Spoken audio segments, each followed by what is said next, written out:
All right. So a week or two ago, Adam Koralik, Horlick, sorry, bud, did a video where he was showing off his PS2 with the 500 gigabyte SSD that he put in it and like the FreeMcBoot.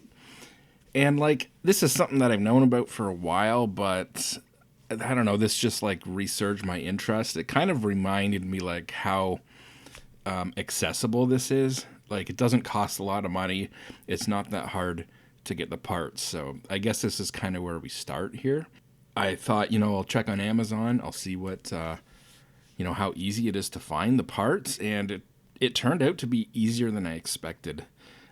Because not only did I find these parts on Amazon, but it was Prime, fulfilled by Amazon in Canada, and it shipped next day, which is hilarious.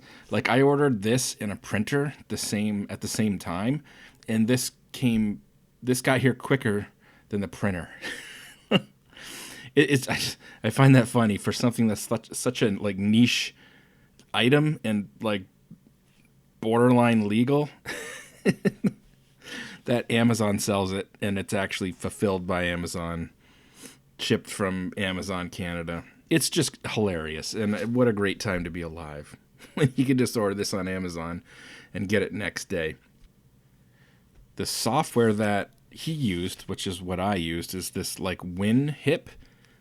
It's Winhiip. I guess it's called Winhiip. I don't know. It's been around for donkey's ages. This is, this way of modding PS5s. Yeah, this program is so simple. It's so straightforward. You open up this program, you pick your hard drive. If you're doing this for the first time, you'll need to format the hard drive. And the only thing you'll need to change is I don't know what it is, like the formatting method or something. You want to make sure it's set to 48-bit. Again, watch Adam Koralik's video if you want more details on that. But yeah, other than setting that to 48-bit, that's the only setting that I had to change. And then from there, you just click Add Images, and you add your ISO files, and it copies them over to the hard drive. Like, it's really, really easy, guys. It's basically just open this program, tell it what hard drive you are using, and tell it what ISO or what games to copy over. Really, really easy.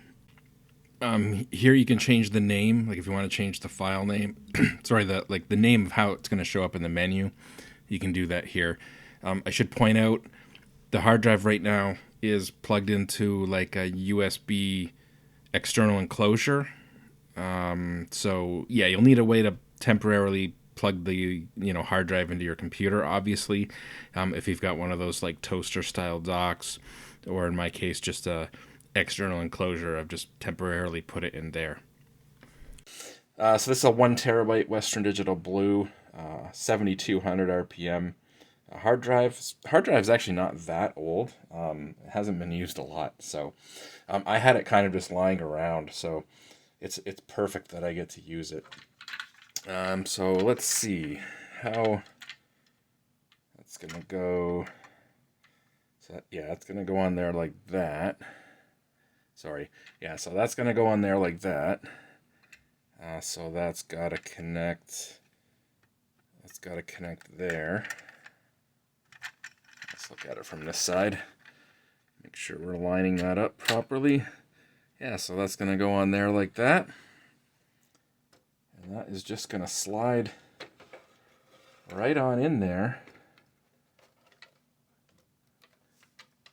Just like that. It looks like we might have to tighten these little screws up. So I'll just use a dime here. But, yeah, this has just become so prevalent. It's kind of a niche thing, but yet it's prevalent enough to be on Amazon Prime, fulfilled by Amazon in Canada. I just find that kind of funny.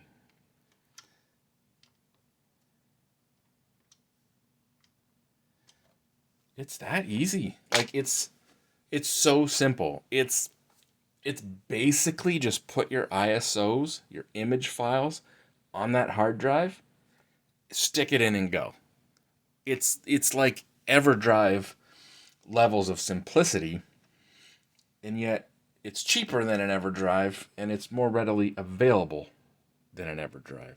It's really quite cool. And if you own a fat PS2, there's like no reason you shouldn't be doing this. This is just awesome.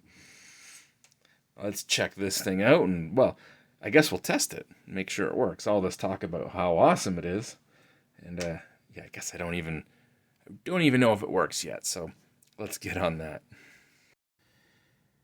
Alrighty, so I got the PS2 out here. We got that hard drive in there with all the game images on it.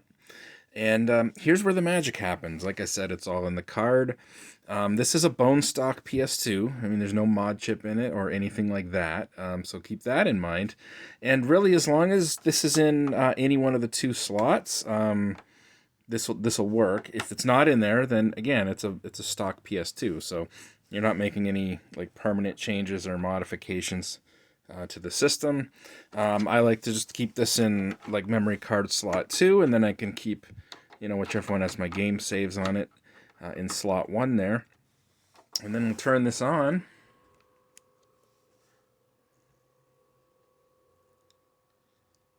And on the screen there, we can see FreeMcBoot.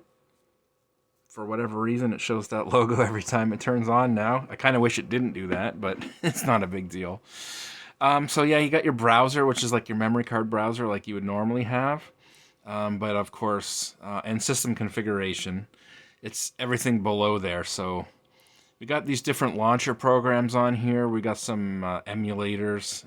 This is just what came on the, again, this is all on the memory card. So this is just how it came.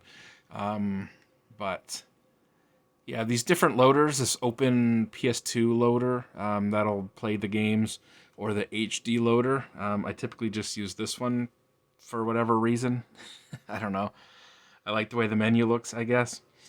I've run into a few games that wouldn't run through this HD loader, but they would run through the open PS2 loader.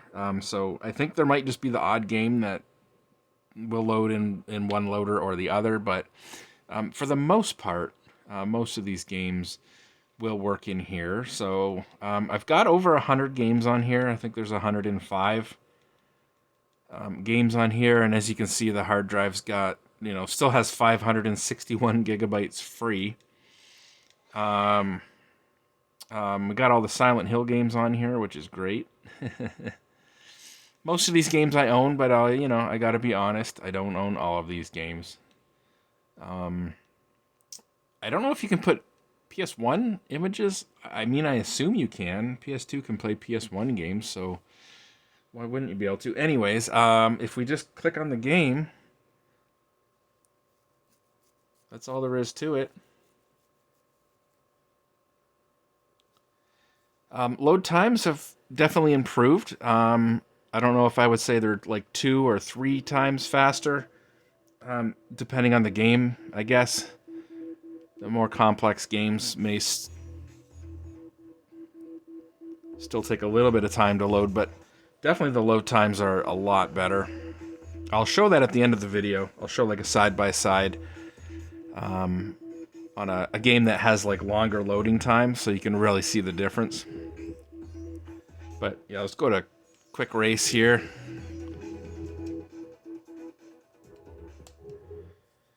And give you an idea of the load. Oh, that was Jesus. That was really quick.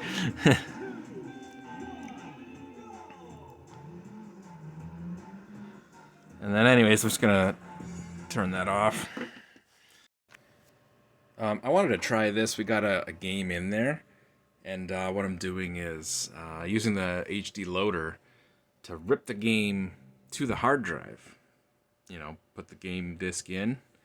And so you can see the speed. That's like the speed that the DVD-ROM drive is reading the disc. And the approximate time left, it's 28% done. And it shows you the read errors there. So, I mean, you can do that. That's an option. You can put in your games one by one and rip them to the hard drive. Some might argue that that's putting a lot of wear on the DVD drive, or you might have a PS2 where the DVD drive's dead, and that was the whole point of you wanting to be able to load games off of a hard drive. So, yeah, you could just go download the ISO for this and put it on the hard drive that way. I just wanted to show that you can do it this way. I'm going to leave you here with this side by side. This is Draken, the DVD-ROM drive on the left and the hard drive on the right. It's got to be at least 3 times faster. Like, it's a huge difference. And you might think hard drives aren't that fast. Today we're used to solid state drives. This is a 7200 RPM hard drive. It can probably read at about 120 megabytes per second, which doesn't sound that fast until you realize the 4-speed DVD-ROM drive in the PS2 only reads about 5.3 megabytes per second. So this hard drive is like 20 times faster. And so, yeah, it's not going to load 20 times faster because, it still has to, the CPU still has to decompress code and textures and like all this other stuff's going on. It's not just a matter of how fast. And you know what? Even though the hard drive might be able to read at 120 megabytes per second, I don't know if the PS2's whatever it's using internally, like its IDE interface or whatever, it might only run at like 66 megabytes per second. That's just a guess, but point is, it is about 3 times faster, I think, at least in this game. We saw Outrun loading in a couple of seconds, but that's a really small, simple game. Something like Draken's a lot bigger, and it's got much longer loading times to begin with. So it's nice to see. I was expecting maybe half as long loading times, like twice as fast, but it's I think it's about a third. I think it's like 3 times faster now for loading time. So that's great. Another reason this is just worth doing, to be honest.